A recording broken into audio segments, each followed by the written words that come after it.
Good afternoon. I'm Steve Thompson, one of the vice presidents at the Brigham and Women's Hospital in Boston, and we're very proud to be one of the underwriters of Spotlight Health this year.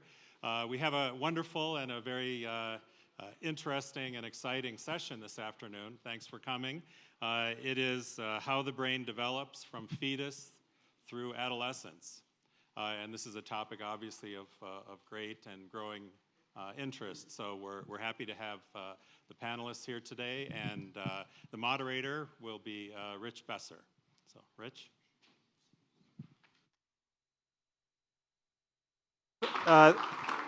Thanks very much, and welcome to this deep dive. I think you're in for a very interesting, exciting, eclectic afternoon. With these deep dives, we try and look at subjects in a different way. We're not going to have the full panel up here and just keep going down the line. We'll have a number of people giving individual talks. I'll interview some other people, and then at the end there'll be room for you to join in. I'm a general pediatrician and still see children, and I'm continually struck by how children develop over time and how they respond to different things that occur in their lives. And the science behind brain development is exploding. And what we're learning is that the brain begins to develop soon after conception, and it really doesn't stop. And what we're going to do today is talk about brain development from period in the womb into adolescence.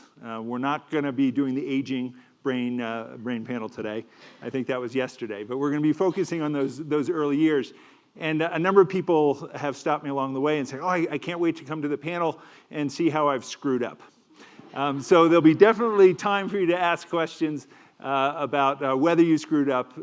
I think that the challenges we bring to our children are all part of that developmental process. But we are going to talk about how early experiences and traumas affects future learning and future response. Okay. I want to, just in terms of housekeeping, please mute your phones, but feel free to keep your device on and to tweet away. If you're tweeting, use the hashtag SpotlightHealth. Our first speaker looks at the brain very early in development. Dr. Catherine Limperopoulos is the director and principal investigator of the Advanced Pediatric Brain Imaging Laboratory at Children's National Health System. Her research studies the causes and consequences of early life brain injury in high-risk fetal, preterm, and full-term infant populations. Her talk is titled, What Happens in the Womb Shapes the Lifespan. Catherine.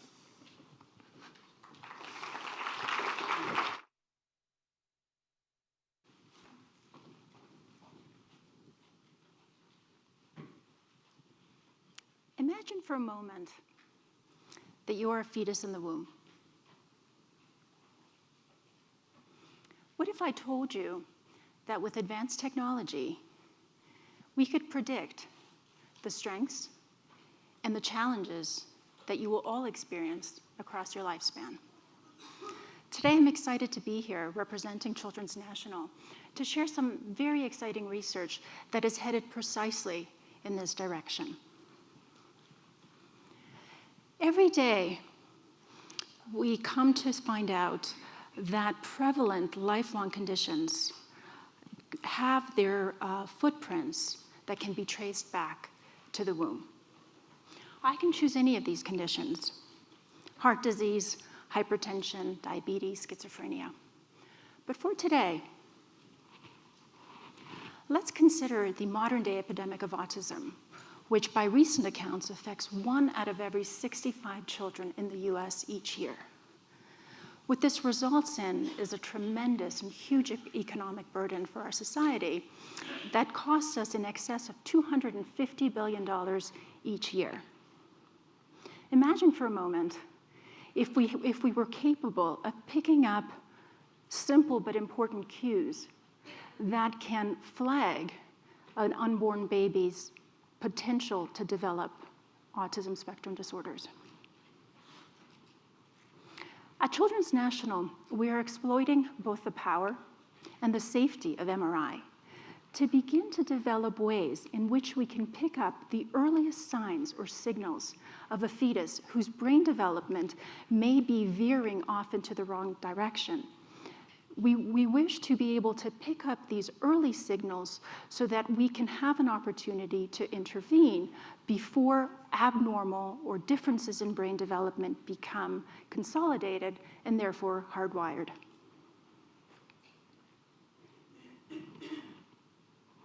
So what is the power behind this technology? My hope over the next few minutes is really to walk you through and illustrate what the potential of this advanced and safe technology has to begin to allow us to pick up reliably indicators that can show us that the fetal brain may not be developing normally, even subtly, that can allow us to understand how these important differences or abnormalities in development can lead to lifelong disorders such as autism.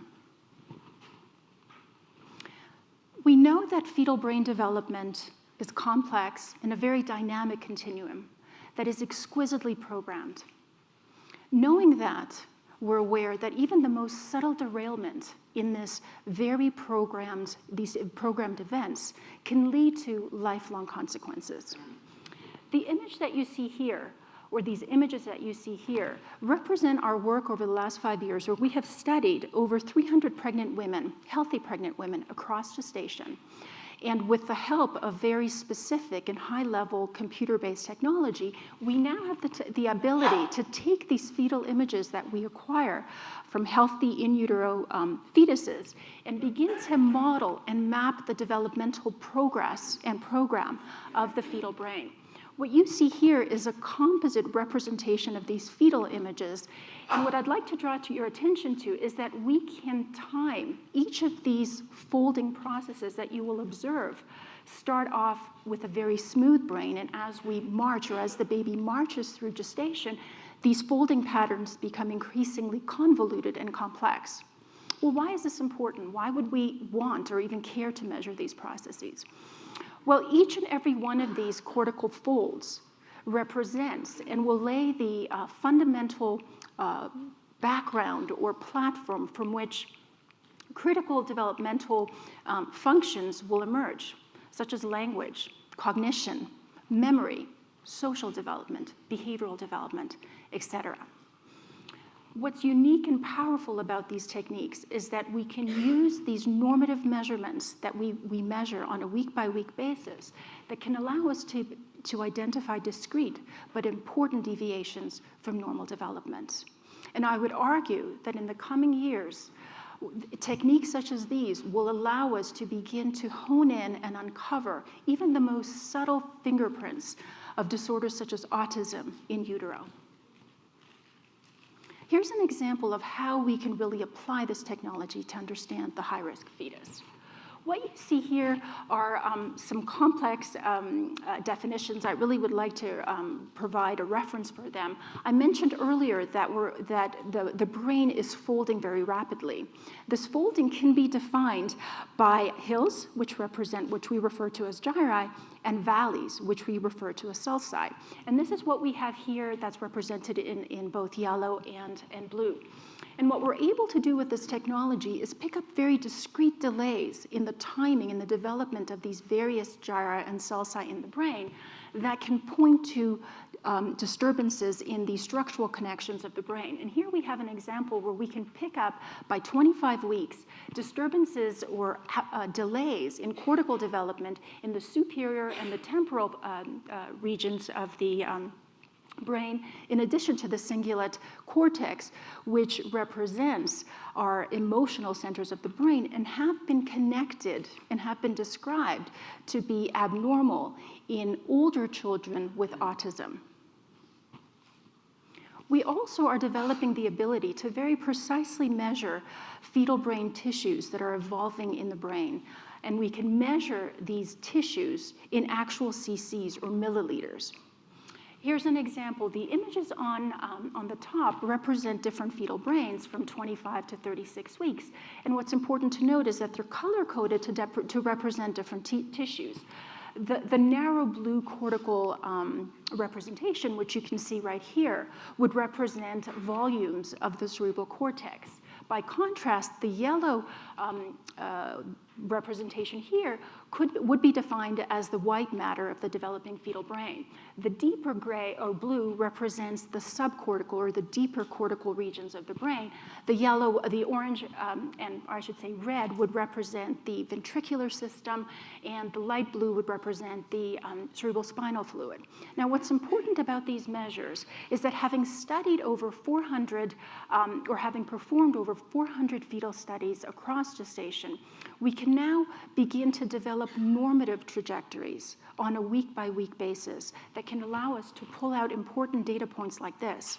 Why is this important? Because for the first time, we have developed the ability to measure these developmental trajectories to allow us to understand what is normal, how this changes across gestation, and importantly, what is the variation of normal, from which we can begin for the very first time to understand the timing of how, why, and when things go wrong in the developing brain. Again, bringing it back to the theme of autism, here's an example where on the y-axis, you see one of these measures, which is the gray matter, and on the x-axis, horizontally, you see gestational age in weeks. The yellow trajectory represents normal gray matter development across gestation, and the blue trajectory represents here a population of risk, let's say a high-risk population of fetuses that may be predisposed to autism. What's critical about these data is that they are offering us very precise measures of the onset of when development is starting to veer off its normal trajectory. And from there, we can begin to time when this is happening, but what the effect is as the fetus is marching through the third trimester of development. What this represents in essence is an opportunity, a potential window of therapeutic opportunity that up until now was not accessible to us because we didn't have the technology to allow us to exactly define the onset of when growth is becoming affected. We know, and it's increasingly appreciated, that by the time a baby is born, the functional connections in the brain have already been laid down. With non-invasive functional MRI techniques, we now have the capacity to measure each and every one of these functional connections that is emerging in the fetal brain. There are different dots, or what we refer to nodes, circles, and it's really to make the point that different regions or regions of the brain will connect with other regions. The red represents the primary cortex, the yellow represents the association cortex, which would reflect higher order connections, and the limbic regions represented by green and pink, or green and light blue, would represent the limbic system, which, as I mentioned earlier, is our emotional center. With that in mind, we can now go in and begin to study healthy and high-risk populations, taking an initial evaluation. The top images show quite clearly, just by virtue of colors, that there aren't too many differences between the healthy and the high-risk connections of the brain. But when we probe further down with more advanced technology, we can begin to pick up discrete but important alterations in functional connections. Here we see the orbital frontal cortex or the supplemental motor cortexes, which have been shown to be dysregulated in children and adolescents with autism spectrum disorders. We can also measure critical chemicals that are emerging. I have circled lactate. When it becomes elevated, it can be an important cue that the fetal brain may be deprived of oxygen. Relative to autism, we can measure glutamate, a neurotransmitter that has been shown to be dysregulated in the years following the diagnosis of autism spectrum disorders. Taken together, we can begin to define individual cortical signatures that can allow us to stratify risk and identify fetus that may be at risk for abnormal development. Why is this important? We now know that the first 9 months of life constitutes the most consequential period in our development. But we also know that this period represents our greatest ability to influence all of the neurons, each and every 100 billion neurons that are developing. There's an opportunity for plasticity because the brain is actively developing. In autism, we know that interventions are very effective. And we also know the earlier we start the interventions, the more successful we can be with our outcomes. The problem is that it takes us years to identify a child that will be diagnosed with autism. And so we, in essence, have lost months and years of therapeutic opportunity where we could potentially alter some of these abnormalities and allow for a better developmental outcomes.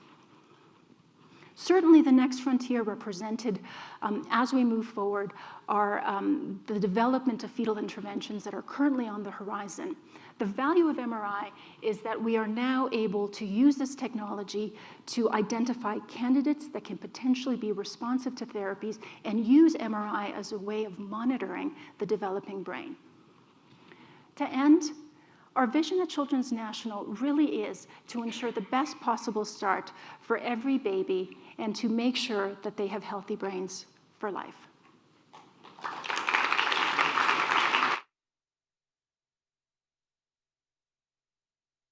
Thanks very much, Catherine. That was absolutely fascinating. If you have questions for her, please write them down. We'll be coming to questions for all the panelists at the end. Our next speaker, we're moving from fetal development to early childhood, and our next speaker is Patty Miller. She's director of Too Small to Fail, which is a joint initiative of the Clinton Foundation and the Opportunity Institute, and it's designed to improve the health and well-being of American children ages 0 to 5. Before coming to the Clinton Foundation, she spent many years working on issues related to children and media. Her expertise is in communication and language development. Thanks so much for being here. Thanks for having me. Yeah. So the first question, what is Too Small to Fail, and what is this word gap? Yes.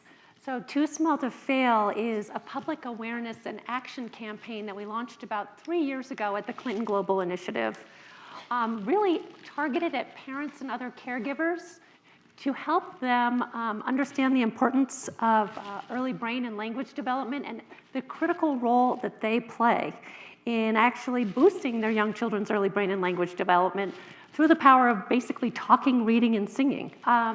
What we have learned through a lot of research, and as you mentioned at the beginning of the session, is that we know so much more now about brain development. And we also know what a critical window the first 3 years of life are. And one great way to help kids develop language is by parents actively engaging with them. There's some really interesting research that many of you maybe have heard that shows that there are big gaps in language development in kids, largely income-based by the time they're 3.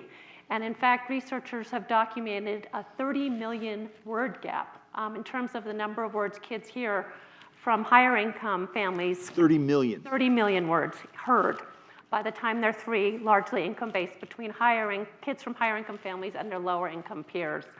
There's a researcher at Stanford who's now been documenting this gap starting as early as 18 months, that a lot of children are 6 months behind in language development, and again, largely income-based. And what we know is that a lot of parents don't have information about the powerful role they can play in talking, reading, and singing with their kids. We also know for a lot of parents, if you're working 2 or 3 jobs, that it's hard. It's a structural challenge. So we've built a public awareness and education campaign to try and meet parents where they are, get them information and tools and resources. So, why is a word gap such a big deal? You always hear it said that Einstein didn't start talking until he was 4. I mean, is that what is the impact of not hearing those 30 million words? What we know is that when kids hear words, that influences their ability to learn words, right? And that influences kindergarten readiness. And kids who don't have a big vocabulary by age 3, they've been tracking those kids, and those are the kids who are not reading at grade level by the time they get to 3rd grade.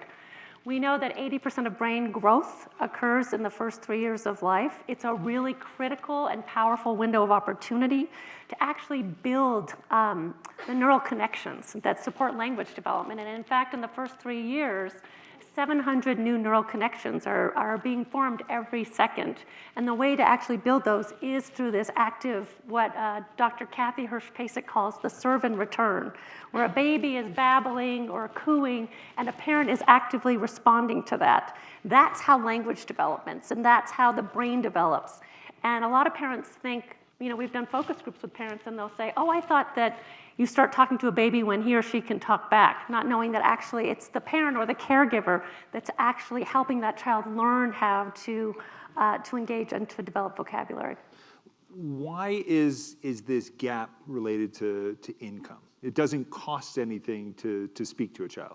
There are a lot of researchers are trying to explore this. There's a lot of different reasons, I think. In the late 90s, there was a lot of focus and new research that came out on early brain development. And there were some public engagement efforts. And in fact, Robert Putnam at Harvard documents what he calls the goodnight moon effect, that the campaign reached more middle and upper income families and then maybe in some ways exacerbated the gap because there was all these learning toys and they started actively engaging more. I think a lot of it is about, there are structural challenges, for example, that if you are a parent that is working several jobs, it's harder to find that time. I think there are some cultural issues. When we've talked to some Hispanic parents, they have said that they feel like that their role is not that of an educator, but that's the role of schools, and that should start when a child gets to school. So there's, a lot of Hispanic parents have also told us that they did not feel like they should speak to children in their own native language because they felt it would hinder their ability to learn English, which is not true. It doesn't matter what language you speak in. And in fact, in the early years, kids are able to learn more languages, right? But it's really more about speaking in the language that you're comfortable with, but a lot of parents don't know that as well. And then there's an issue of resources, that if you look at a middle-income family, there's 13 books on average in the home. In very low-income neighborhoods, there's 1 book for every 300 children. So there's also like a lack of resources. So it's a combination of factors, I think, that's contributing to this. And you look at not just talking, but reading and singing. Does reading do something different for the brain than just speaking? It's a great question. I actually don't know the answer to that, but there is some recent research that apparently is going to be coming out in the Journal of Pediatrics in August, that shows how the brain lights up and starts connecting the reading piece of that, ignites certain parts of the brain. And I do know that the American Academy of Pediatrics, based on research that they've been accumulating, actually came out with a policy statement just 2 years ago saying that reading should start in infancy. And we actually developed a toolkit with pediatricians that we delivered to all AAP members, actually to talk to parents when they come in for their first well baby visit, just to really emphasize the importance of reading. And interestingly, some recent research that 0 to 3 just came out with, parents really thought that they should start reading books to their children at about age 1.5, when in fact, again, it's starting at birth. And singing. My wife and I would always sing lullabies to our children before bed, and I never knew whether it was a good thing or a bad thing, given that neither one of us can carry a tune. Actually, singing actually is really great for the brain, and Pat Kuhl at the University of Washington is doing some really interesting research on how brain development is really promoted through singing.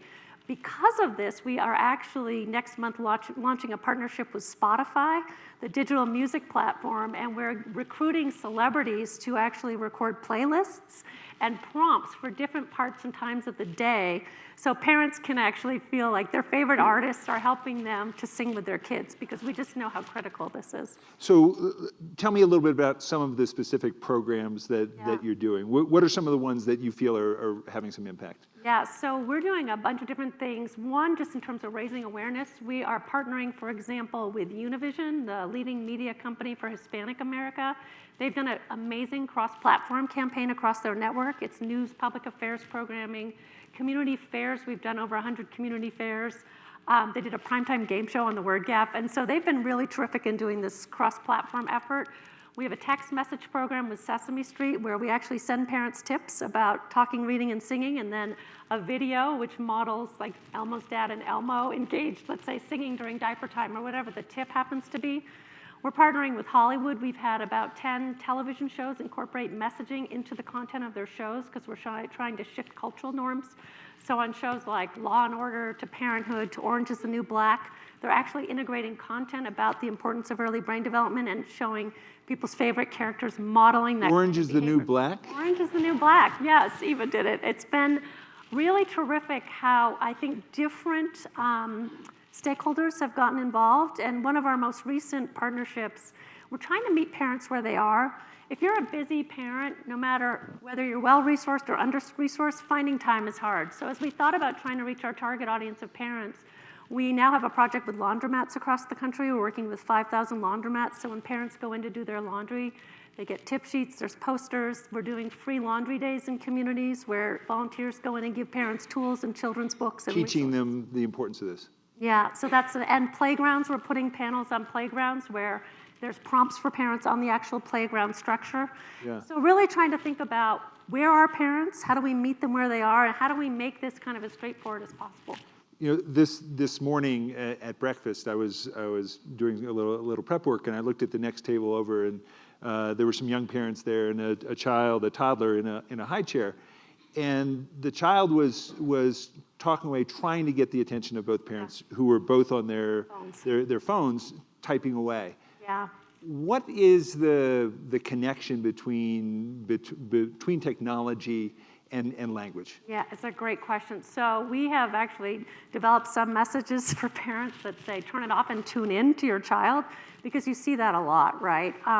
We've even had questions from parents of like, well, if they need to hear words, if they're in front of the TV, does that do that? And it doesn't. It's not about just kids hearing words. It's about that serve and return. The interaction. It's the interaction that's so critical.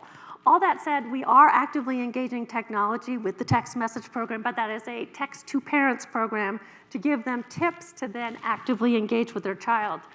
We have a similar text message program with Univision as well, all about giving parents prompts. And because they are on their phone so much, we're trying to use that. Yeah. But then the messaging is like, engage with your child. And we're almost out of time, but there's a lot of debate between the difference in quantity parenting and quality parenting. And people have very busy lives. Can you make up for a lack of quantity, a lack of time with high quality time? Yeah, I mean, I think, and one of the misnomers is that, that it's about the number of words kids hear. I mean, you want kids to be hearing a lot of words, but it's really about quality engagement, that parents taking time to actively engage and be present with their child. So I think it's really about setting time aside every day and knowing that quality really matters as well. It's not either or, both are important. Thank you very much. Thank you.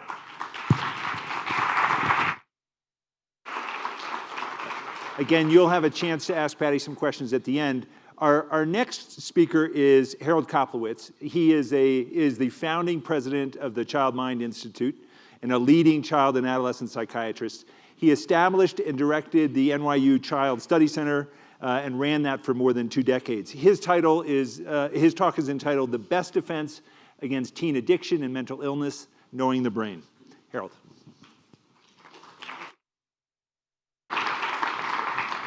So I'm going to talk to you about brain development in the very critical time of adolescence. But before we get there, I think we need to set the stage.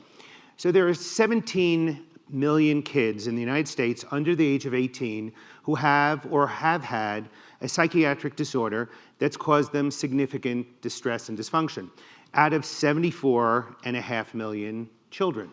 So that's 22% of the kids in the United States have these disorders. So these are the most common disorders of childhood. So if you add up asthma, peanut allergy, diabetes, and cancer, asthma is 7 million, peanut allergy is 7 million, diabetes is 200,000, and cancer is 11,500. If you add up the most common, you still don't get to the 17 million. So these are really important disorders. We know that 50% of them have their onset before the age of 14, and 75% before the age of 24. And that's why that critical period of brain development during adolescence is so important, because it's when there's a deviation from normal development, that's when we start to see a mental health disorder. Now, who doesn't get treated? Now, the lack of awareness, the stigma, I think the lack of education and the lack of tools that teachers, parents, and kids have really causes a great bit of the problem that 40% of kids with ADHD and 60% of kids with depression and 80% of kids with anxiety disorders don't get help. And if you look at the 17 million, it's 31% of that 17 million have an anxiety disorder. So the most common disorder among all the psychiatric disorders is an anxiety disorder, and only 20% of them are getting help. And so, as you can imagine, these disorders put kids at risk. So the total dropout rate in the United States is 7%. If you look at kids in special ed, the dropout rate is 21%. And if you look at the subset of kids who are in special ed who also have a psychiatric disorder, the dropout rate is 38.7%, almost 39%. So these kids are really at risk, and what really starts to happen is school becomes an unpleasant place. So again, students without suspensions, suspended students are twice as likely to repeat a grade, and suspended students are 3 times more likely to be in contact with the law, and kids with psychiatric disorders are at higher risk for suspensions. And then the inevitable. We've turned our juvenile justice system into the largest mental health system, a very lousy mental health system, but nevertheless the largest, so that more than 70% of the kids who are in juvenile justice meet criteria for psychiatric disorder, and that 68% of our state prison inmates have not completed high school. So I gave you a ton of statistics, and my wife said that I talk so fast, and I'm telling her all these numbers, and so I'm going to listen to my wife. That's the website where you can go to and get the real data from 2 children's mental health reports talking about how common, real, and treatable these disorders are. So education, the best defense against teen addiction and mental illness. So I'm going to tell you a story about a boy named Jesse. It's not one of my success stories, but the good news is that he's not dead and he's not in prison. But unfortunately, with very continuous mental health intervention, he has struggled to cope with his psychiatric symptoms. So Jesse came to see me when he was 15 years old. He had very bad social anxiety disorder, that's pathological self-consciousness, and depression. That social anxiety made every baseball game he played in where he was the pitcher a torture. And the fact is, his depression made him lethargic, irritable, and also very socially isolated. He also had very poor hygiene, so that when he came into the room, he was pungent, and it was clear that something was wrong with this very attractive, very creative, both a violinist and a guitar player, and very bright young man. And so what became very clear was that he didn't think he had a disorder. He was cynical, he told me. If I was smarter, I would be cynical too. He told me, look what President George H. Bush is doing to our country. Can you imagine how depressed he would be considering who the Republican presumptive candidate is? But he kept telling me he's just cynical, he's lazy, he's tired, but he doesn't have a psychiatric disorder. And one of the problems with getting someone who has a psychiatric disorder to accept that they have the disorder is quite problematic because of the cognitive distortions. These are diseases of the brain. And when you have a disease of the pancreas and you have diabetes, the doctor talks to you, and you and the doctor get on the same side and fight that disease in the pancreas. If you have asthma, we get together and we fight that disease in the lung. The problem is that when you have a disease of the brain, you also start to have these cognitive distortions that I'm not really sick, I'm cynical, right? I'm not that socially anxious. People are really looking at me and judging me. And one of the things we're going to talk about is how do you get to these disorders before they show up. So if we know we have a very sensitive period of development and that kids are more likely to get these disorders, what can we do before the disorder hits? How can we use what we know about these disorders to educate preteens? So let's talk about adolescence. It is the greatest period of the onset of these kinds of psychiatric disorders. It's also the period of bad decisions, accidents, teenage angst and confusion, and some of the most vivid living we're ever going to do. So some of the problems of remembering back to adolescence is not only the shame and embarrassment, but also you can't believe some of the things you did. And that's because during adolescence, your brain development is such that you are getting more interconnections than ever before, and it's the last time those interconnections are going to be there before a pruning process starts. And that pruning process is going to strengthen those connections that we're going to use the rest of our lives. Now, what are those pruning processes? Remember, if you haven't started to play golf before the age of 13 or 14, it becomes a very intellectual game. Every time you have to remember how to hold the thing and how to stick back, and yet if you learned at 7 or 8, every time you stop and restart, it comes right back to you. And every great Olympic star has learned before adolescence their sport. But the other thing that happens during adolescence is risk. We love risk. And the reason we love risk so much is the prefrontal cortex, the part of the brain that does strategy, the part of the brain that says put a helmet on, put your safety belt on, put a condom on, doesn't talk to the rest of the brain until you're 25.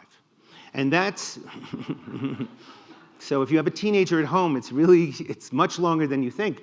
But the other thing you have to remember is that Hertz doesn't let you rent a car until you're 25. Now, that's a business decision as to how many car accidents you're going to have.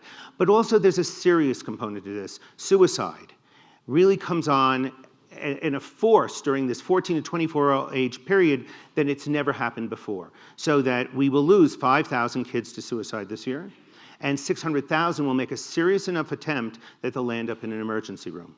And if we just quickly think about suicide and the impulsiveness, is that think of Tyler Clementi for a second. Tyler Clementi was a 19-year-old boy who was a freshman at Rutgers. He had a very unfriendly roommate who videotaped or live streamed him making out with another boy. His humiliation, his shame, he couldn't deal with it. He jumped off the George Washington Bridge. And yet, Anthony Weiner, Governor Schwarzenegger, Governor Spitzer, and Bill Clinton, no one has made a suicide attempt. And their shame and humiliation was seen by millions of people. And that's the difference between a prefrontal cortex working and not working, okay? You notice I use Republicans and Democrats, so I just, But let's go back to Jesse. He's now in college. He's in an Ivy League school in New England, and managing his social anxiety and depression is much more challenging. As is typical of lots of these kids, he stopped taking his medicine. And the medicine doesn't work unless you take it. And he was convinced again that he was cynical, and eventually I get that horrible phone call in New York in the middle of the night that he's had an accident, and as I dig further, it was a suicide attempt. But it was a mild suicide attempt in the respect that he literally climbed out of the window of his dorm room, but I found out later he almost jumped off the 5th floor. And again, there was the inability to accept that he was really very sick.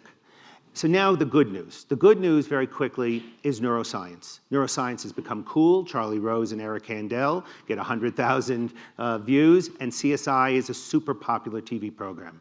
And what we've learned from neuroscience is that we can tell kids now what we know about their brain.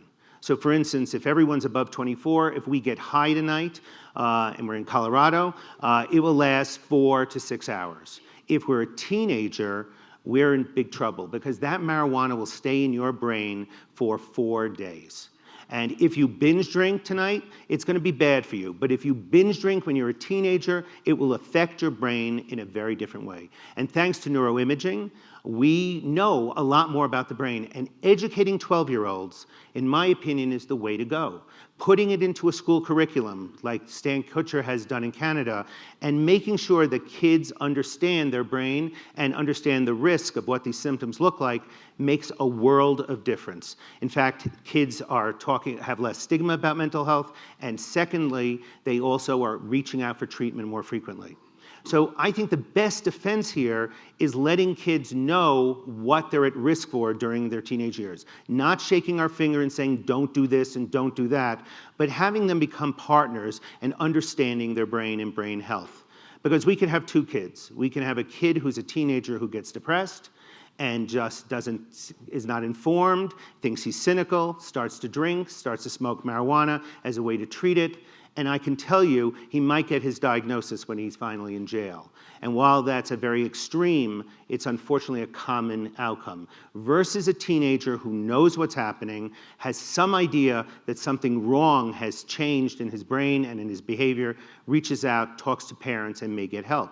Because there are millions of children, or millions of teenagers in the United States who are literally at risk because of their brain makeup and their brain development that are putting them at risk for very, very serious illnesses. And the fact that possibly education could decrease that risk is a wonderful, wonderful possibility. Thank you very much.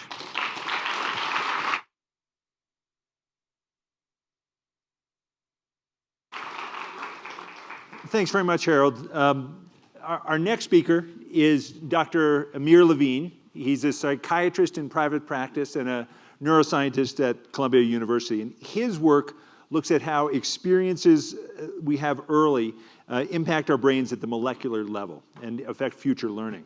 He's a pioneer in the field of attachment neuroscience-based therapy. Thanks so much for being here. It's great to be here. So I want to build off of some things Harold was just talking about when it came to teens and addiction. And he made a comment about teenagers and the impact of some of these drugs lasting longer. Is the adolescent brain more susceptible to addiction than the adult brain? And if so, why? So a lot of the science really suggests that the adolescent brain is much more susceptible to drugs of abuse. And we don't know exactly why. Part of the reason is because the brain is changing a lot during adolescence, and it's really creating major pathways. I always like to say that it's cutting down on small roads and creating like mega highways. So you can, I call it the Taylor Swift effect. You can either, Taylor Swift started learning songwriting when she was 14, and like her career just like became like, she had like this amazing career. So if you start learning certain things when you're an adolescent, you can go very far with them. But on the other hand, if you have a different experience, I guess using drugs from the point of view of the brain is a type of learning, you will have a very different trajectory. You had a patient that you were involved with early on in your career named Jason. Tell us a little bit about him and what he taught you. So in my research, I say it's my first mentor that really convinced me that it's a very important question to study would be how basically what we call metaplasticity is how one experience changes the brain so that when another experience comes along, the brain will respond differently. The synapse and the molecules, the synapses and the neurons will fire differently. By having had that earlier experience. I haven't had that earlier experience. And one of my earliest experiences as a doctor was meeting this patient who I'm going to call Jason. And I remember as if it were yesterday how he walked into the emergency room. He was barefoot, his clothes were torn. And he was a 25-year-old man with cocaine-induced psychosis. So he mumbled something about wanting to kill himself before they get to him. And so we admitted him to the floor. And after a few days, when his psychosis receded, a very sad story emerged. He grew up in Greenwich, Connecticut, in an affluent family. But when he was 11, his parents divorced. It was a very contentious divorce. And by the time he was 12, he started drinking and smoking. When he was 15, he started smoking pot. And by 16 and a half, he started using cocaine. And that's when things went from bad to worse. At some point, when his mother went down to a winter vacation in Florida, he somehow managed to sell the family car and use the money to buy drugs. And then after that, he found himself the castaway teen, turning tricks in the West Side Highway in Manhattan to support his drug use. And on the floor, and I still remember it as if it were yesterday, he was diagnosed both with HIV and Hep C. Yet he had no one to share this difficult news with because he was completely estranged from his family. And his story, like other patients' stories, especially some of those first experiences as a young doctor, really affected me in a very profound way. And I think a lot of my research, that research led me to look at how some aspect of his story, like smoking first and then using cocaine, how does that affected his brain on a molecular level? But there's another aspect to his story that never left me, and that is how alone he was. How alone he was at 12, at 11, and at 25. And that never left me and made me more and more interested in learning about how our social ties affect our brain.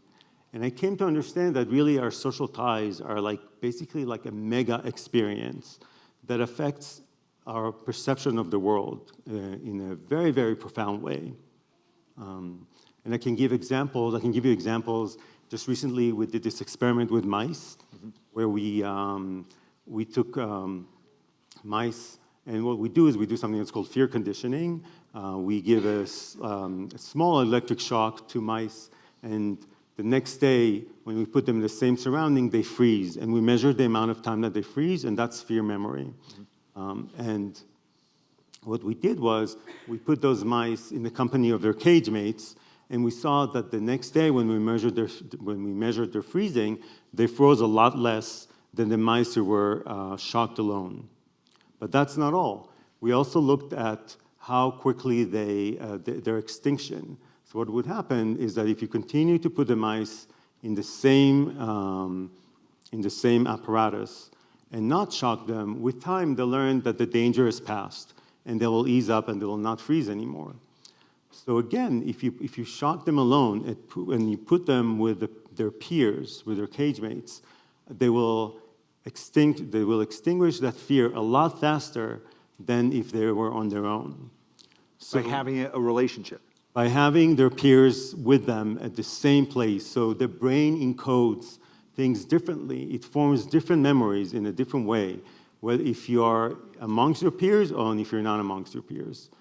So let me ask a question in terms of how that relates to early life and stresses. There's a lot of focus right now in pediatrics on toxic stress and its impact on the future. What do things like toxic stress do to the brain in terms of brain function and future experience? So stress is very bad for the brain, and it kind of like really it affects memory. It sort of hinders memory and learning. And I guess that's one of the reasons why I really wanted to study attachment, because one of the things that really fights stress is attachment. And we actually feel secure.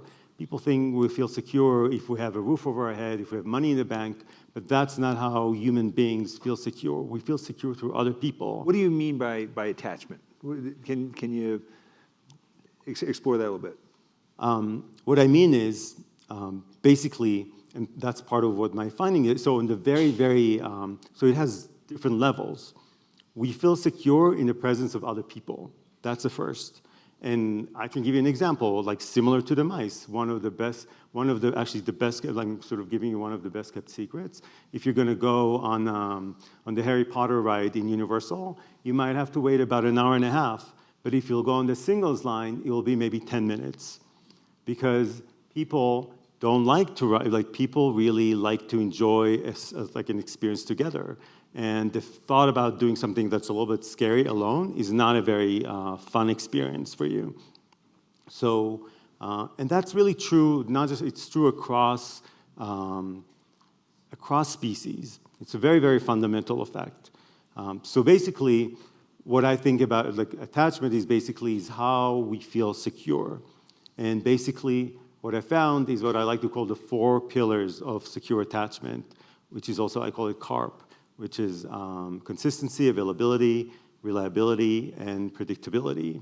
So if you, and one of the things that I've learned over time, I've learned that when I was researching, writing my book Attached, because I became so interested after that particular patient, and then thereafter with how our experiences, our social experiences affect us, that I found that actually we can really improve our experience, we can really improve our social ties, and by improving our social ties, we can improve our brain. And that is true across a lifespan. I think it's especially true, it's especially important for kids, and it's especially important for adolescents. But our brain is very malleable when it comes to assessing our social surrounding and making the necessary changes to adapt our social surrounding. So if we can create that secure base with those 4 pillars of secure attachment, our brain will change a lot and we'll become more daring, more productive, more creative. And also, even on a molecular level, we will become healthier. There's one study that showed that if you let people inhale the common cold virus, if they have stronger social ties, there's less likelihood that they actually will come down with a common cold than if they have less social ties. So it's very fundamental. So if a baby has not had a strong positive attachment experience for a variety of reasons, is the future destined for that child, or can you develop attachment relationships later, even if you didn't have those when you were very young? So what the research shows, it's a great question, and that's why I'm so passionate about this topic. The research shows that the brain is especially malleable to reassessing social ties, and if you can create to yourself this secure base, then you can change your brain for the better. Like you can sort of become more exploratory. So, for example, and that's part of the reason why I started to develop this new psychotherapy, which I called attachment neuroscience-based therapy, because I've seen over the years how teaching people, both adolescents and older adults, how to create that secure base for themselves really changes them and changes their brain. And what happens to the brain during that psychotherapy? I think what happens is that people really have a certain, what we call a working model. We all develop a working model of the expectations that we have about the world. And our attention tends to actually shift and find what we're used to. But if you teach people to shift their attention and to find something different, and if you teach them how to actively look for something different, which is what I really try to push for in this new therapy, then they change their expectations and they actually learn, oh wow, the world can be a secure place. And that in return makes them feel more secure, and it reduces their stress. Well, thank you very much. Please thank Dr. Amir Levine. So we're moving in another direction now. Our next speaker is Bob Roth. He's executive director of the David Lynch Foundation, which is a charity which has brought meditation to underserved youth globally, to veterans who suffer from post-traumatic stress, and to women and children survivors of domestic violence. He hosts the SiriusXM radio show Success Without Stress and has spoken about meditation around the world. His talk today is titled Mending Young Minds, How Meditation Alters the Brain and Heals Trauma. Please welcome Bob Roth. So thank you very much. How many of you here practice some form of meditation, have tried? It's a new world. I started transcendental meditation when I was 18 years old in 1969 at the University of California at Berkeley. When I was going to school full-time, working full-time, I wasn't a druggie, I wasn't a hippie. I was under enormous stress, and a friend of mine who I trusted said, you should learn transcendental meditation. And my first response was, that word wasn't even in my vocabulary. And I was going to Berkeley to go to law school so I could be the next Bobby Kennedy and change the world. And my next response was, I got enough problems with my own religion, transcendental meditation. And he told me, no, it's fine, it's not a religion, it's not a philosophy, it's just something you can do, and I loved it. I learned it and I loved it. Although the first question I asked the teacher, because I was a skeptical, know-it-all 18-year-old kid, when she finished talking about it, I said, how much of this stuff do I have to believe in for it to work? But I did not use the word stuff. And she said, don't have to believe in anything, be a skeptic, it's fine. I learned it, and one of my first thoughts after I had this experience of just settling down deeply, physiologically in myself was, I really want to teach this to inner city school kids. Really. First thought, because I had moved into education. And I have been teaching meditation for 45 years. And 11 years ago, joined up with David Lynch to bring transcendental meditation to at-risk school kids in the US and ultimately around the world. And Harold and everybody who's been speaking, Harold, you basically gave 9 minutes of my talk. So I'm going to tell some stories and show a video. You did much better, by the way, than my notes. But the effect has been phenomenal because just, the teenage brain, the 11, 10-year-old brain, so susceptible and so powerful, and whatever happens, the sculpting of the brain, at that time, for life. So if you have chronic fatigue, chronic stress, chronic fearfulness, that's where we're headed. And so the idea was to bring meditation as an intervention. And now we have provided scholarships for over 500,000 kids to learn to meditate. And not only in the United States, but all over Latin America, West Bank, and Africa. And I want you to watch a 2-minute video of just kids meditating at this school, one of the schools, and then I'm going to talk about some of the research findings. Okay, so if we could show the video. We have a student population of young people that have never been the chosen ones. I have almost 40% of my kids are adjudicated youth. Another 30+% are special education students, mostly identified as emotionally disturbed. They come to school either homeless or there's chronic mental health issues, physical, sexual abuse. There's like nothing good out here. You see drugs, you see violence. When we walk out of this school, it's a completely different world. We have to worry about if we're gonna get stabbed. We have to worry about where we can go that's safe, when we can go there, who's looking for who, what neighborhood is safe to go in. It's almost impossible to learn whenever you are so stressed out.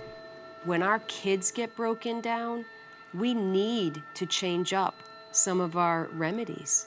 There has to be alternative approaches to open up the pathways to greater learning and comprehension. And one of those was transcendental meditation. Research stated it had the most benefit for actualizing real chemical changes within the brain. That practice like really calmed me down. That's crazy how just sitting here for like 20 minutes in silence can actually help you out that much. When I meditate, it just slows all that down. I don't have to think about it anymore. It helps me get that stress off of my mind. They look forward to practicing meditation because their lives are filled with such noise. We're increasing our attendance rate, we're decreasing suspension and out-of-school issues, expulsion, etc. All those great things are happening in just 5 months. I'm more focused, I'm more ready to tackle whatever I have to do for the rest of the day. It made me focus on my work more, it made me concentrate more. It makes your life easier. I mean, it made my life easier.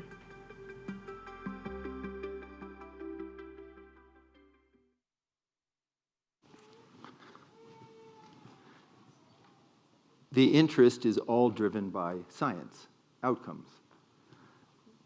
The analogy I like to use to explain meditation, because the word meditation is sort of like the word food these days.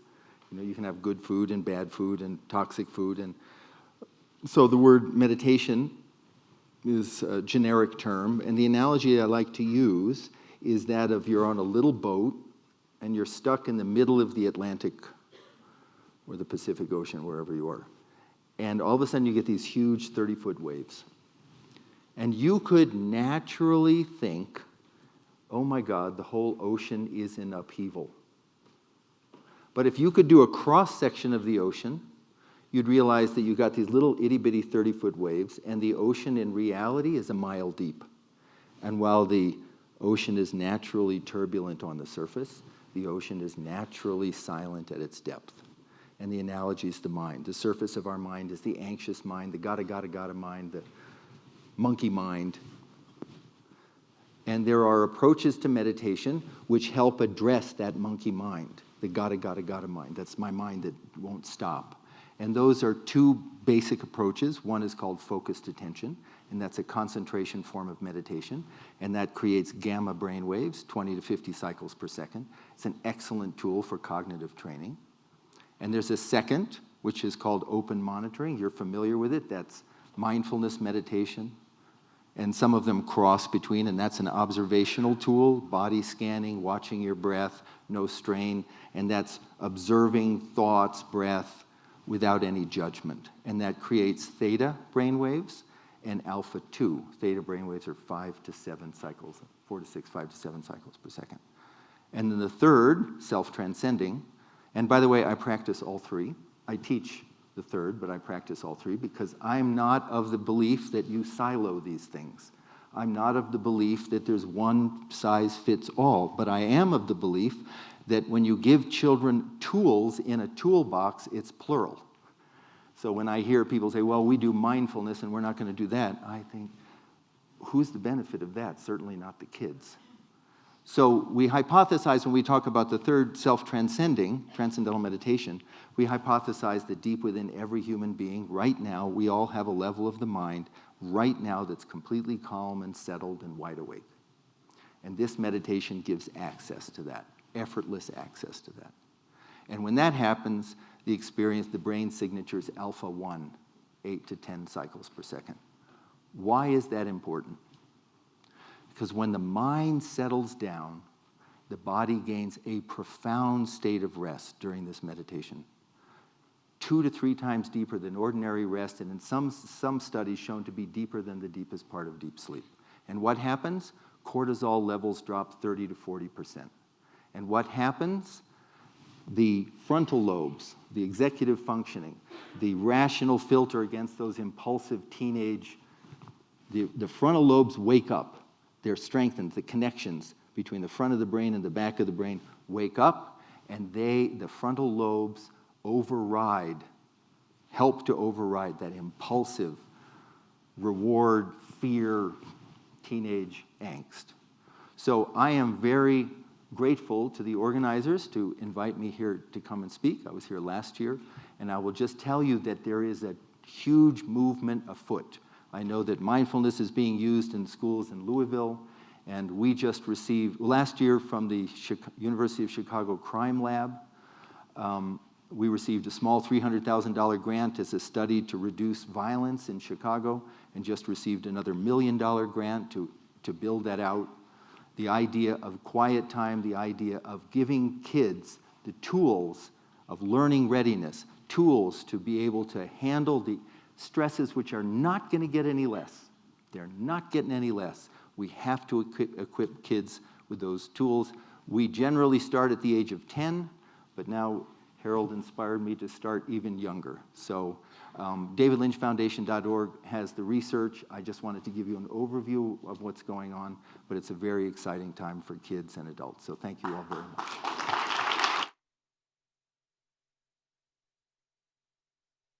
much.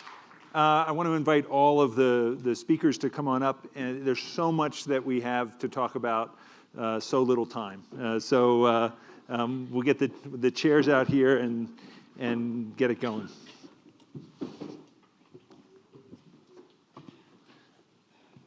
All right. And there will be time for questions from you, so please be thinking about those. So the first question I have is for you, Catherine. Is there a mic that we're going to pass down, or they're all mic'd? All right, my first question is for you, Catherine. Going back to the incredible images you were showing of the brain, you said that you're able to look at the developing brain and identify differences that are linked to increased risk for conditions like autism. And the question I have is how predictive are those images? And do you have any worry that women might use those images as a reason to terminate pregnancy? Yeah, that's a good question. So this work is really just starting to emerge, and one of the key elements of our work, both in healthy and high-risk pregnancies, is to be able to establish exactly that. What is the predictive value, or how accurately do these early disturbances that we're picking up in utero predict what happens down the line? And so that's also important for our normative sample, because we want to make sure that the development we have described in utero supports normal development down the line. The goal of these techniques is really to begin to understand early deviations of normal. Our preliminary data is showing that a number of these disturbances, whether it be in cortical development or some of these chemicals that we're picking up, such as lactate, appear to be quite predictive of how these babies do postnatally and some of the long-term neurodevelopmental difficulties that they're experiencing. To answer your question about risk and decision-making, the fundamental goal of this research is to use and expand this advanced technology to be able to pick up early signs of trouble, with the goal being to be able to intervene early to restore function. And obviously, the long-term goal would be to prevent it altogether. Thank you. Harold, my next question is for you. You talked about the different impact on the adolescent brain of substance use, whether it's marijuana or alcohol. As parents, there's always the question of what can you do to promote a safe relationship with substances? Children leave the home during this developmental period. And there are those who think that teaching safe drinking, safe relationship to alcohol at home is a good thing. There are those who say there is no such thing, and just teaching your children to say no in the face of the reality that when they go to college, that's rare. What is your take? So I think we should remember that the adolescent brain learns faster, learns easier, and they learn longer. And so if a kid understands that, they also understand that bad habits that they learn during adolescence are going to be more difficult to get rid of. So if you start smoking cigarettes at 16 and you want to stop, it's going to be a lot harder than if you start smoking cigarettes at 25. So I actually think that most teenagers love novel, interesting material. They hate lectures, they hate the finger shaking, but I think that if parents are smart in the way they pick their moments, they can get this information across, and it does have an effect. I think it has to be like a TED Talk, but I think it has to be interesting, and I think it has to be almost collaborative. And I don't think it's one conversation. So I think it starts at 12, and you just keep going back and forth with it. It's that give and take again. But I also think that if parents don't do this, they are abdicating something very important. The peer group during adolescence gets more powerful than it's ever been before, but it's never as influential as your parents. And so if your parents basically throw up their hands and say, well, he's a teenager, I can't do anything about it, I think you lose the opportunity. Just saying no to it is nonsense. That, unfortunately, will go in one ear and go out the other. But if there's some give and take, I think you really can protect your kids from binge drinking, from overdoing marijuana, from understanding what risk they're going to be taking. Amir, we keep hearing about the adolescent brain, risk-taking, impulsive behavior, bad decision-making. From an evolutionary standpoint, there's got to be some value in having adolescence. Yeah, of course. What's the value? There's a huge value. I mean, first I have to say when we think about addiction, we often also have to think about preteens. There's some studies that show that when preteens were working collaboratively in the school, like in groups, their likelihood of using drugs at all were much lower than teens like preteens who were sitting alone in their desk. So that collaborative work, it's really, really important, and you can do many things before the children really hit teenage years to sort of reduce the risk. That's one thing. The other thing, it's like, if you think about it, teens, many things are different with the teen brain. The other thing is the sleep patterns are very different. They go to sleep much later and wake up much later. They're very interested in novelty. But at the same time, there's a small group that's highly anxious. And it's almost like evolution is creating, and they're very interested in doing things in peers. And with peers, actually, they become more risk-taking.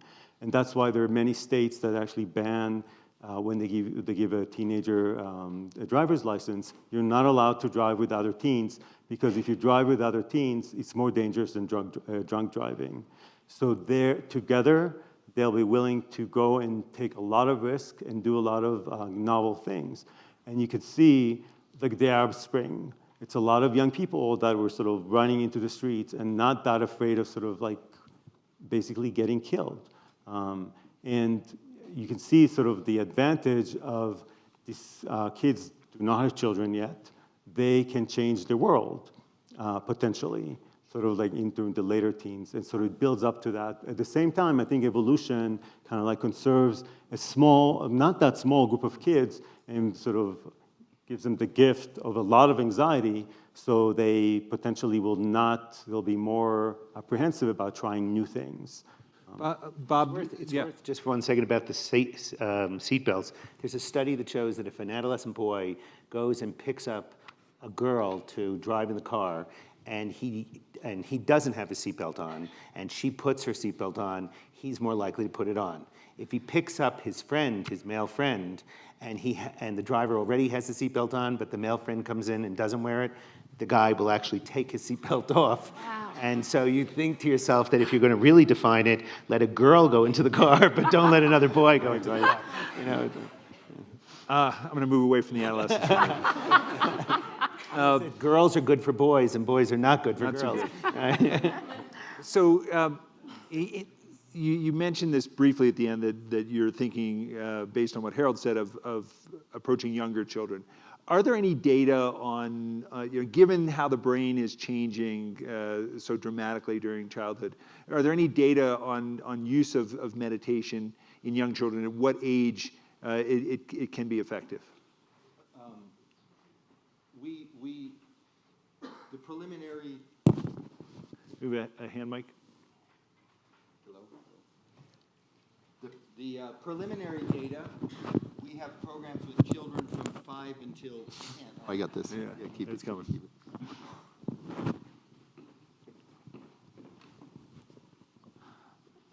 The preliminary data with children from 5 to 10 years old, they don't do the sitting technique, they do a walking technique. That what that does is it seems to help delineate the sort of the sense of an inner self with the outer world, because they're thinking a mantra, but their eyes are open and they're doing it silently.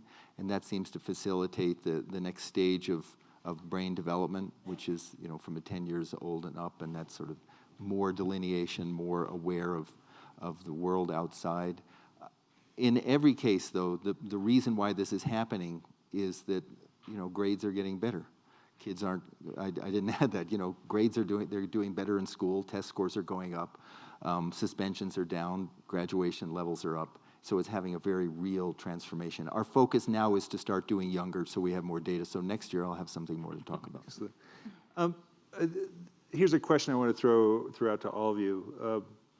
We've been talking about how experiences impact on the brain and then impact on future learning and experience. And many times each year, we're exposed now to media coverage of mass killings. Most recently, the killings in Orlando at the Pulse nightclub.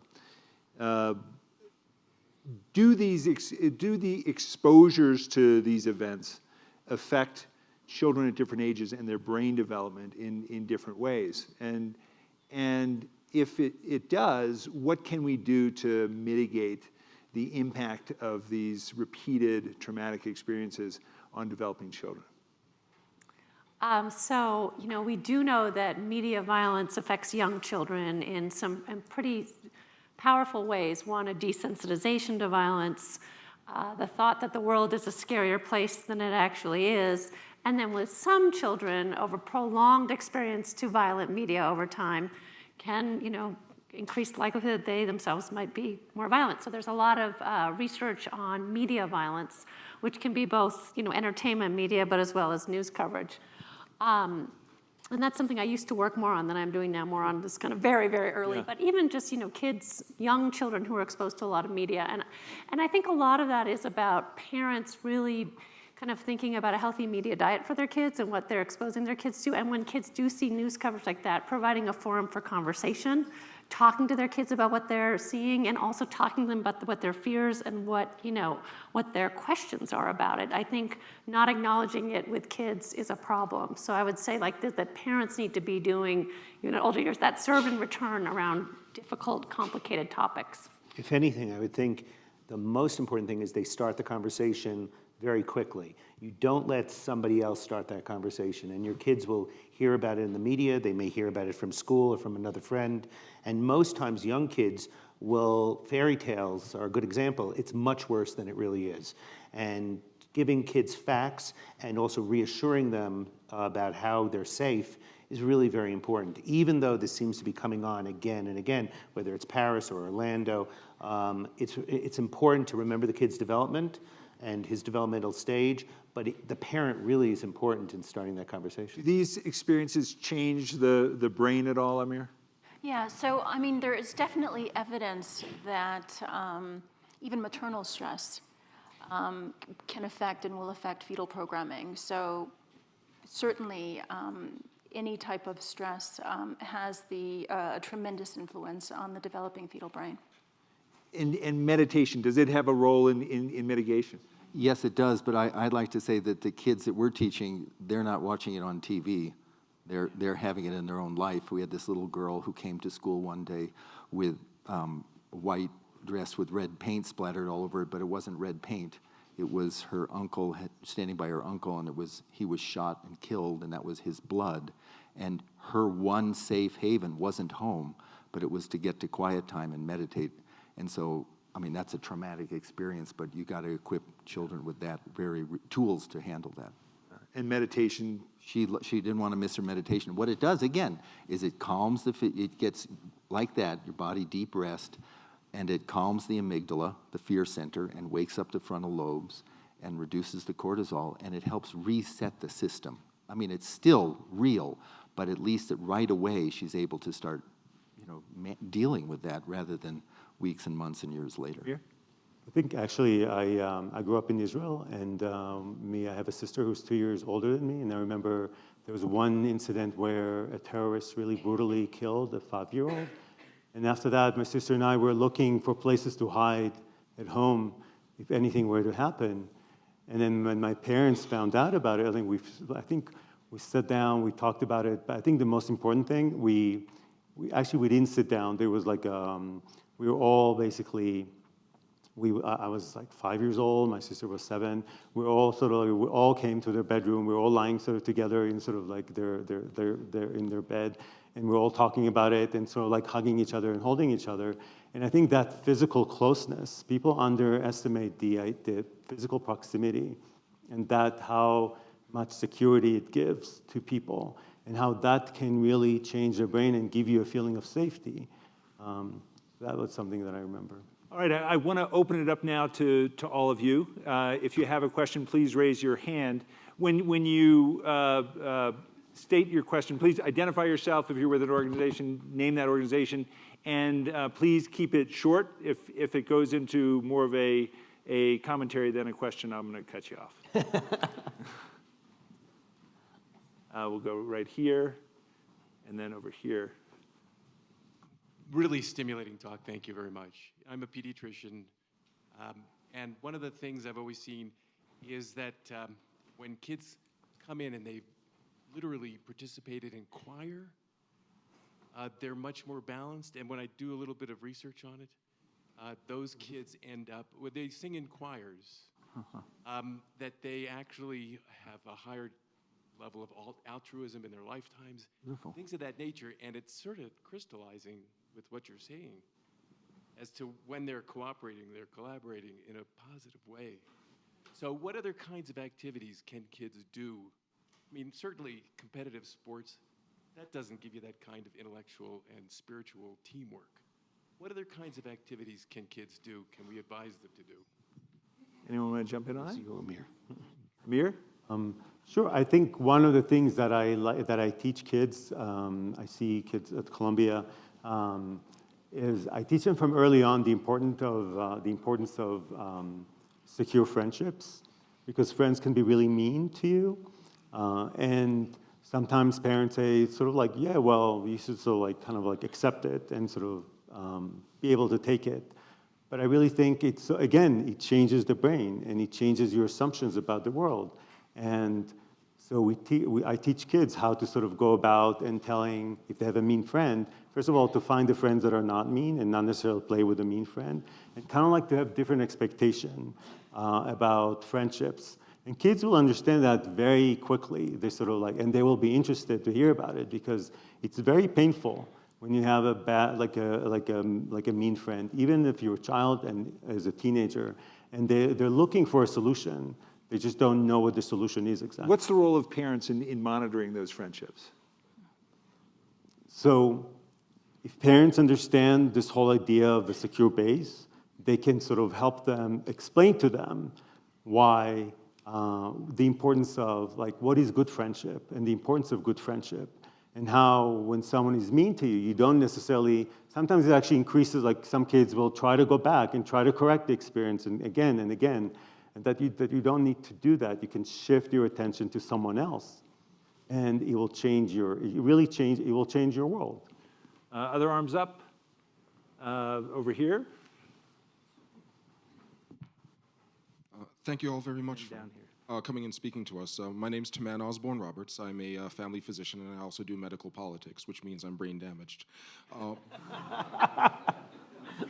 I was wondering if you could comment on the effect of physical activity, both on brain development and also physical activity as a form of meditation. Both exercises we quote-unquote traditionally think of it, but also other physical activities like cooking or simple walking or things like that.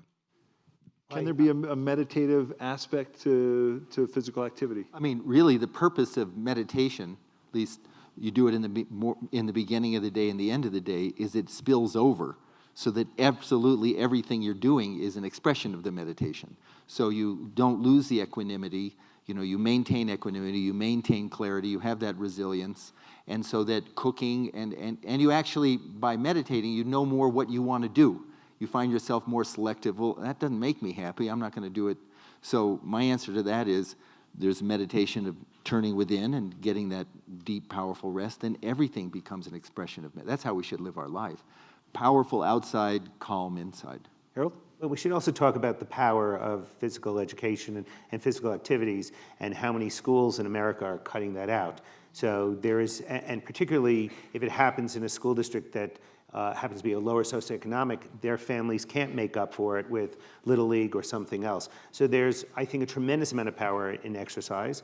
For all of you in the room, 20 minutes of cardio every day would be a great idea to fend off that forgetfulness that we all start to, and memory loss. And it's particularly good for kids. The beta endorphin release is good for you. But on top of that, the team sports or the collaborative kind of sports are really terrific. And if your kid is not so good at that, well, then there are other sports that he doesn't have to be part of a team. He can do taekwondo, but that really should be part of the balance of life, that it's not only studying, but there's some physical exertion every day too. Microphone down here. Gentleman in the blue shirt.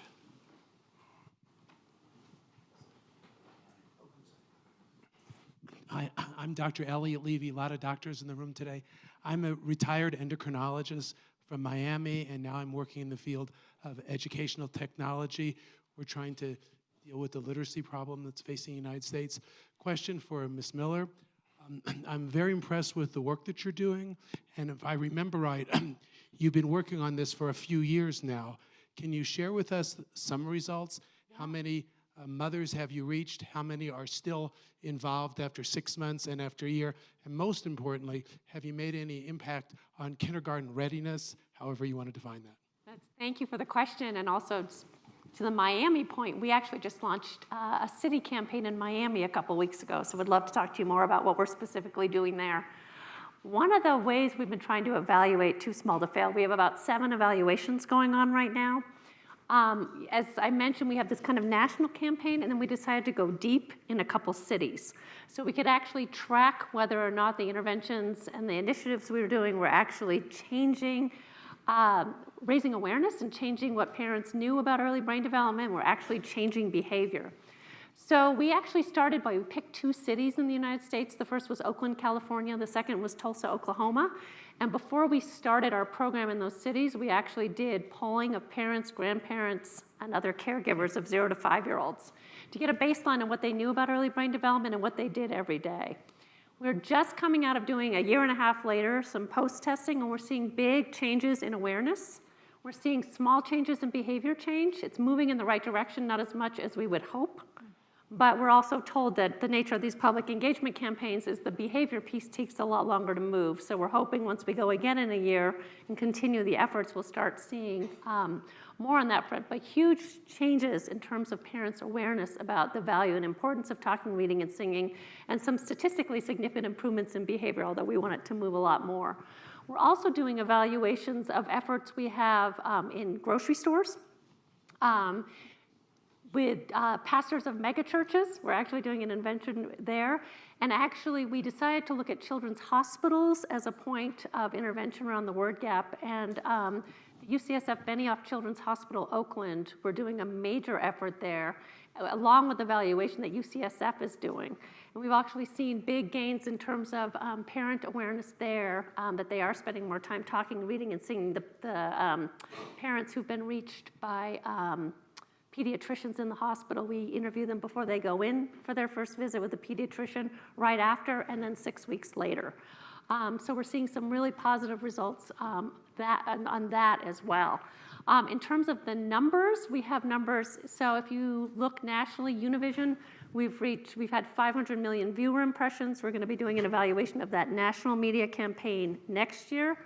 About 35 million viewers have seen our Hollywood work, and we're actively fundraising to evaluate that, which is really, I think, important. We'll be doing an evaluation in the fall of our laundromat work. So a lot of the evaluation is in progress, and we're hoping we'll know more about some of these national efforts as well. Terrific.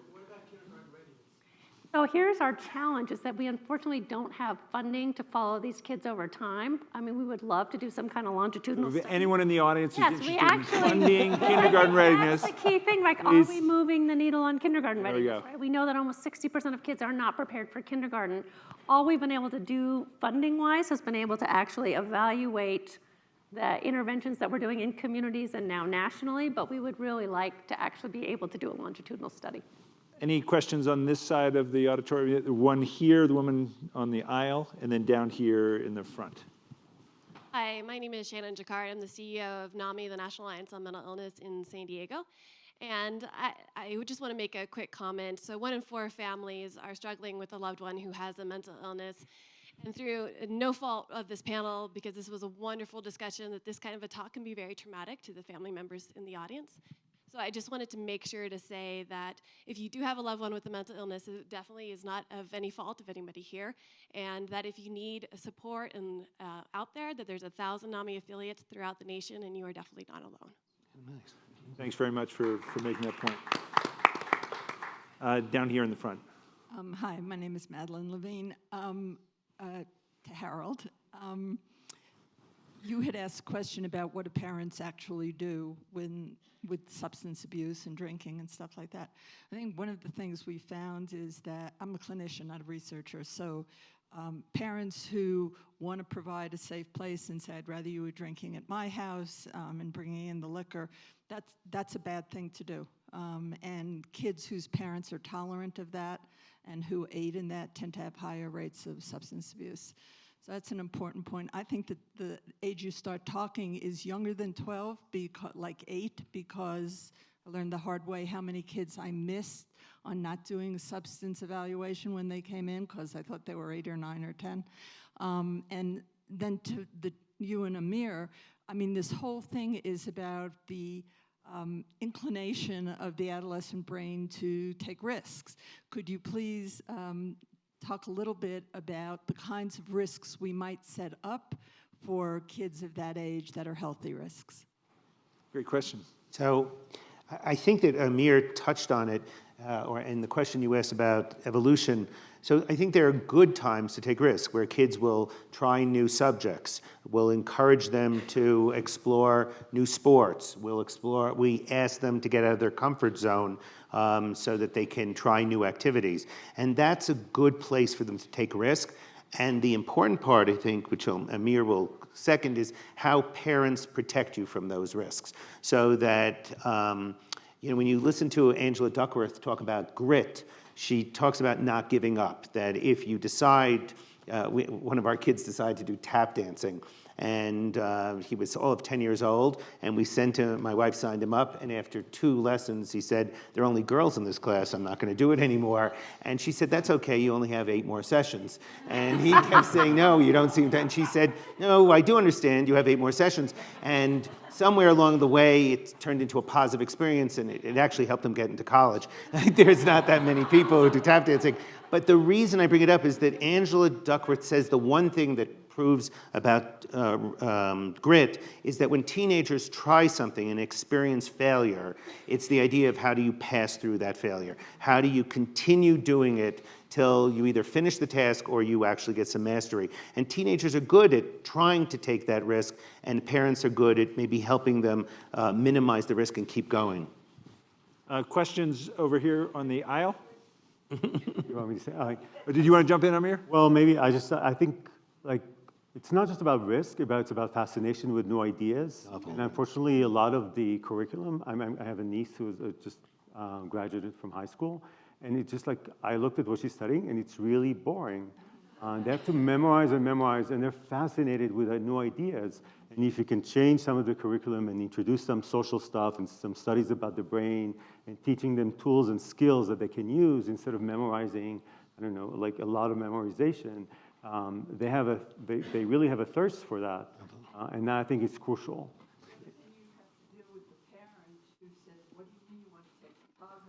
Yeah.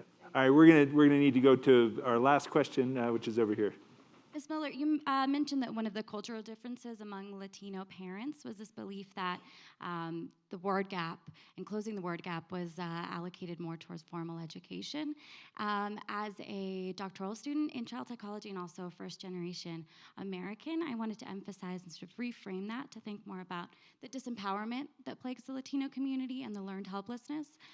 So thinking about that, I wanted to see what is your program doing to ensure the role of cultural competence in disseminating this important message and ultimately in the behavior change, which is what we're really after.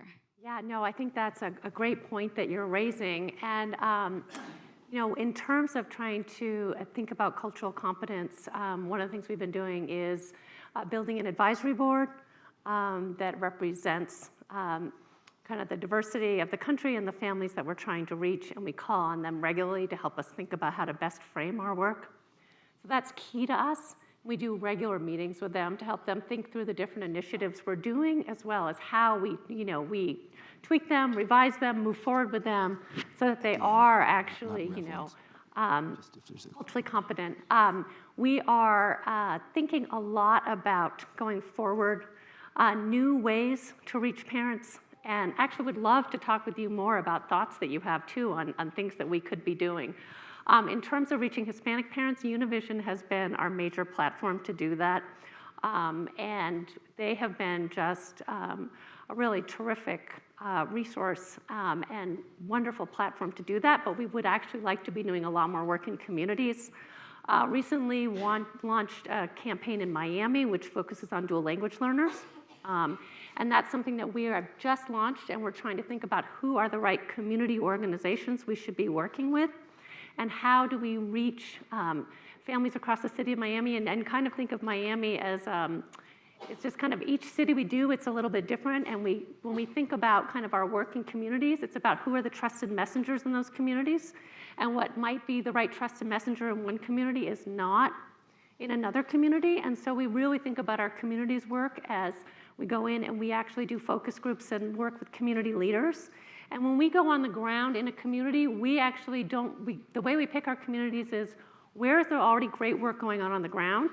Because we're not going to come in and tell a community what they should be doing. They know best what works in their community. So we consider our work an augment, we're adding on to what's already there.